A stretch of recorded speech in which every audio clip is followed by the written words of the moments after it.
Hey y'all, today we are going to be talking about turning the mind.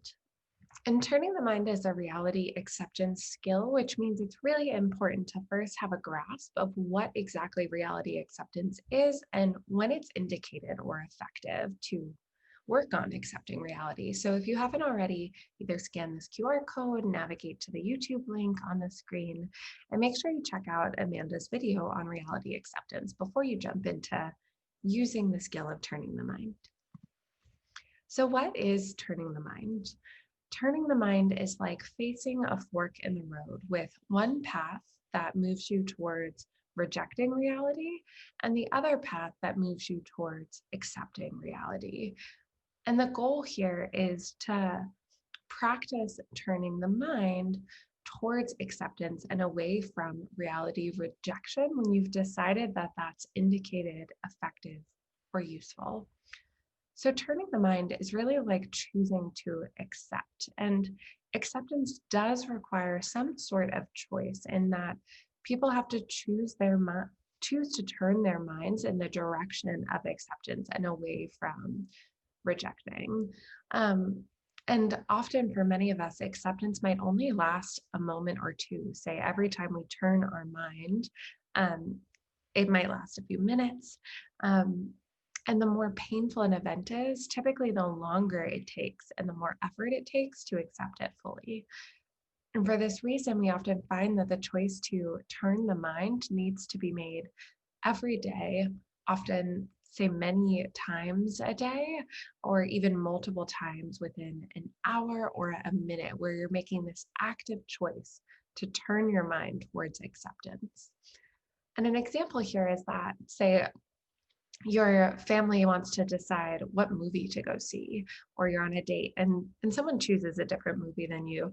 That might be perhaps disappointing in the moment and much easier and quicker to accept and turn the mind towards acceptance, towards being present in the movie that you are seeing.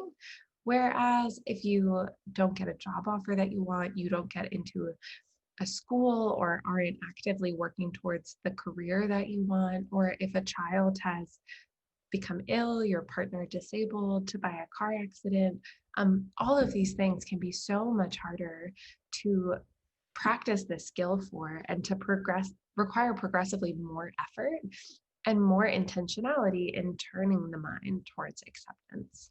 Um, and sometimes turning the mind can feel like turning the head, like it's a simple, just a few degrees of movement in the direction of acceptance. And sometimes it can feel like a whole lot of effort, like we need to turn our whole body, totally shift paths in order to move towards acceptance.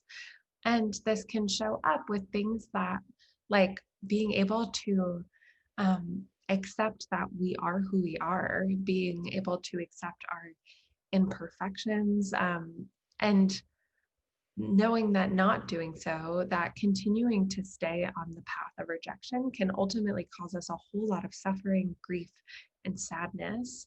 And that for many, turning the whole body, turning the mind towards acceptance around some of these things can take a whole lot of practice, accepting over and over again. A little bit more on what this skill is of kind of turning the mind. So turning the mind, like I said, is about choosing to accept. But deciding to accept something does not necessarily equal acceptance. And that's a really important point here, that this isn't often a quick and easy solution, right? Where turning the mind is something that puts you on the path towards acceptance, but does not guarantee acceptance in a quick and snappy kind of way. However, it does guarantee that you'll be moving towards the path of reality acceptance. So now that you understand what turning the mind is generally about, how do we do it? First, we want to observe, meaning notice that you are not accepting something in the present moment. Often clues that we're not accepting reality include feelings of anger, of bitterness, of annoyance, or feeling really stuck up in thoughts of say like, why me? Why did this have to happen to me? This is so unfair. Um, and other thoughts that might feel like they're kind of helping you to always try to escape reality, where you're trying to block things out all of the time or hiding, pretending other things don't exist all of the time. It might also show up as observing that you're working to cover up or avoid how you actually feel about something. Or if you find yourself saying all the time to yourselves about a situation, like, why me? Why is this happening? Why did this happen to me? So, this first step is really about observing and noticing those clues for yourself when you know that you're not accepting reality. The next step is to make a commitment, meaning make an inner commitment to yourself to accept reality as it is. And this is where that choice comes in, right? And so here we want to go inside of ourselves to actively turn the mind, choose to turn the mind towards acceptance. And this is the part where inner acceptance, this inner commitment, is not the same as accepting something fully. You don't have to accept it right away. There can be time and space to feel exactly what you feel and have whatever thoughts you have about the situation that you're in. Um, this is about making the commitment to move towards accepting the reality that you find yourself in. Next is the skill of doing it again. So, like I said, often, especially in difficult situations that are just hard to accept about our reality, say we really don't get something that we want, or we're moving through a loss of a loved one, we often have to do this again and again, return to the commitment of moving towards acceptance and return to observing the clues that we are not fully accepting reality or our experience. And so, a mundane but kind of like day-to-day example that I know I certainly have had is that when we lose our keys and we look in our pocket, we look in our purse, and they're not there, and we accept that. We accept that our keys are currently in your pocketbook or your pocket. And so you accept that and you look elsewhere. But as soon as you lose your acceptance, you come back to your pocket again and you say, but maybe they were there in the first place, right? And the keys still aren't there. So you have to kind of accept again, okay, they're not in my pocket. And go ahead and try to look for them elsewhere again. And often, if you're anything like me, you might check your pocket 3 or 4 times at least to say like, no, but I really swear that I put them there. I swear that they were in my pocket. And every time you notice yourself coming back to the pocket, you have to, again, observe that that's happening, make a commitment, and to move towards acceptance, to accept that the keys are indeed not there. And that gives you the opportunity to look elsewhere and move towards that effective action in that case.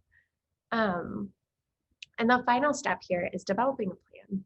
And this aligns really nicely with the skill of Cope Ahead from Emotion Regulation Handout 19 that we discussed a couple weeks back.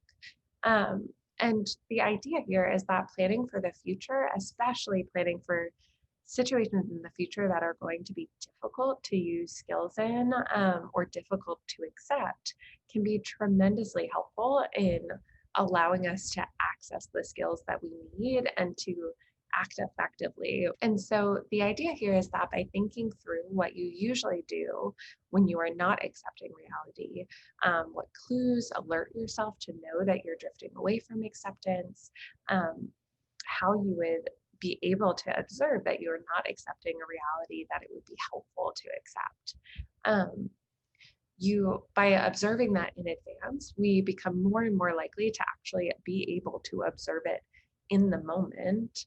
And by developing a plan around what skills we'll use to come back to turning the mind when we need it, when we're in a really difficult situation where it's hard to remember this skill or hard to lean into it, this plan can be really helpful there. All right. So that is all we have on turning the mind for today. I look forward to seeing you in group. And take this next couple of days just to think about what some of these clues are for you that clue you in towards not accepting reality, and that turning the mind might be useful, and what challenges you expect you might have in trying to turn the mind towards acceptance in situations where it would be effective or helpful. All right, y'all. See you next week.